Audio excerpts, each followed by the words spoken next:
Et je me souviendrai toujours, c'est anecdotique, mais les anecdotes sont... Enfin, moi j'aime beaucoup les anecdotes parce qu'elles sont souvent révélatrices de bien plus que ce qu'elles disent au premier abord. Du premier week-end, en fait, Voix humaines aborde un répertoire plutôt très contemporain. Et à l'intérieur de ça, ils avaient abordé un choral de Bach, très court, d'une minute, et qu'ils avaient ensuite étiré. Et je leur ai dit, ah mais vous vous souvenez de ce fameux choral de Bach? Est-ce que vous pouvez le rechanter pour nous? Parce que je collabore avec une artiste qui s'appelle Marcella Santander Corvalan, qui est la nouvelle artiste associée au Quartz. Et donc on commençait à travailler avec eux et je leur demande ça, de rechanter pour nous, de manière très privilégiée, ce choral. Et ils me disent, ça fait très longtemps qu'on ne l'a pas chanté, donc voilà, on va le retrouver. Ils se chauffent 2 secondes la voix, et puis ils chantent. Avant de chanter, ils me disent, mais où est-ce que tu veux qu'on se place dans l'espace? Et je leur dis, mais restez là où vous êtes. On était dans un petit studio de danse. On était au milieu, les choristes étaient tout autour. Certains sont allongés, d'autres se sont mis debout. Enfin, allongés, je pense pas, mais sont restés assis. Et ils ont chanté. Et ça dure à peu près 1 minute. Et là, on a eu une expérience assez unique, c'est-à-dire de vivre vraiment le son de l'intérieur. Et ce jour-là, je me suis dit, mais en fait, le but, quelque part, de Chorus, ça va être justement peut-être de provoquer chez l'éventuel spectateur cette même expérience de vivre le son de l'intérieur, de le vivre physiquement. Et on est parti de ça pour créer la pièce Chorus. Et au fur et à mesure, Chorus est devenu une chose où on s'est vraiment posé la question de qu'est-ce que ça veut dire un chœur qui s'adresse à un public de manière très frontale, très adressée, avec le chef de chœur qui tourne le dos au public pour pouvoir diriger les chanteurs. Donc on est vraiment parti des codes de la représentation d'un chœur qui s'adresse à un public. Et en fait, Chorus, c'est une sorte d'aller-retour permanent sur le plateau pour à chaque fois rechanter, reconvoquer cet extrait, ce choral d'une minute à peu près, mais de le transformer, de l'interroger. Et à chaque fois qu'ils reviennent sur le plateau, on enlève un élément ou on focalise sur un élément. Et au début, Chorus, c'est simplement donc cet aller-retour sur le plateau où tout à coup on interroge ce choral avec des outils chorégraphiques, avec des outils musicaux, des outils scéniques, etc.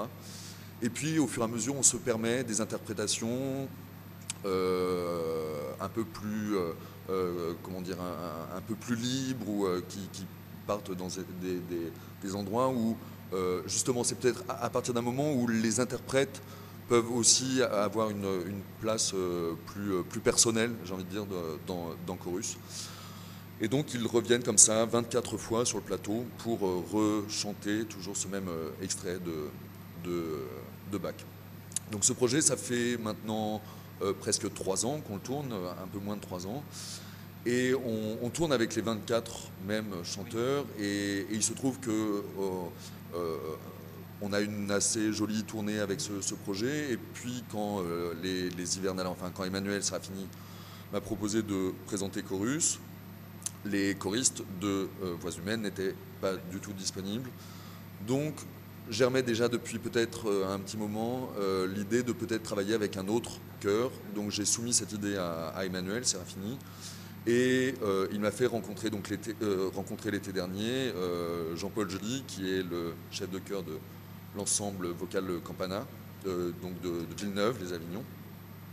Et on s'est rencontrés, j'ai présenté le projet à Jean-Paul et Marie, qui travaillent avec lui. Je leur ai montré des extraits de Chorus, j'ai essayé de leur en parler comme je vous en parle là.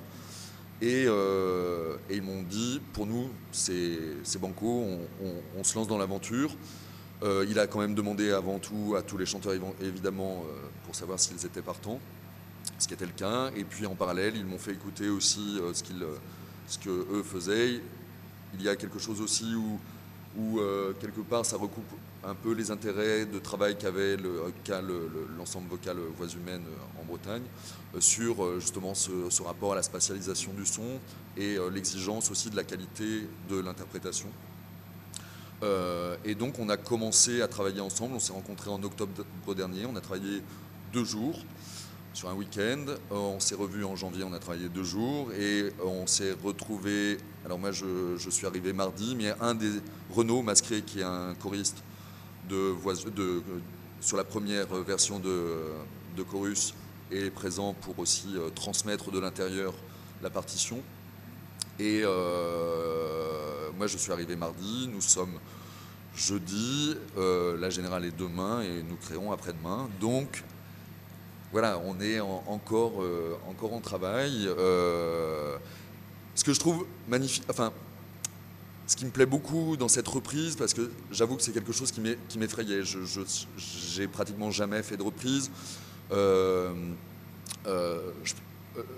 Je pensais, et je continue à penser d'ailleurs, que Chorus, c'était cette version avec les choristes avec lesquels on avait travaillé, et c'est une version unique, et c'est vrai. Et en fait, ce qui m'a rendu assez joyeux, quelque part, quand on a commencé le travail avec l'ensemble Campana, c'est que c'est pas une reprise dans le sens où on va reprendre exactement telle quelle la partition, mais elle se transforme, ils la font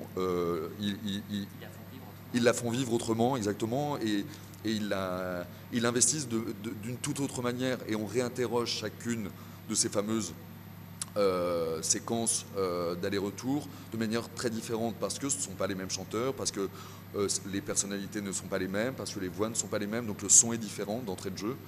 Et puis ensuite, voilà, on réinterroge chacune des parties, donc ça prend du temps. Même si on a très peu de temps, on essaie quand même de consacrer un peu de temps à cela. Et voilà, et de nouvelles choses émergent. Je voulais dire, j'ai fait le deuil de certaines choses. En fait, c'est pas du tout, c'est pas faire le deuil, c'est plutôt, je me suis fait à l'idée, et puis je me suis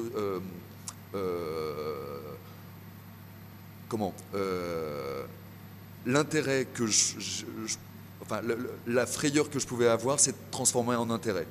C'est-à-dire qu'aujourd'hui, je me dis, en fait, c'est génial de pouvoir aussi avoir ce privilège d'avoir du temps aussi pour retravailler cette pièce autrement. Et du coup, d'autres choses émergent, des choses disparaissent quelque part. Mais du coup, pour offrir une nouvelle version de Chorus qui sera celle qu'on présentera après-demain. Voilà.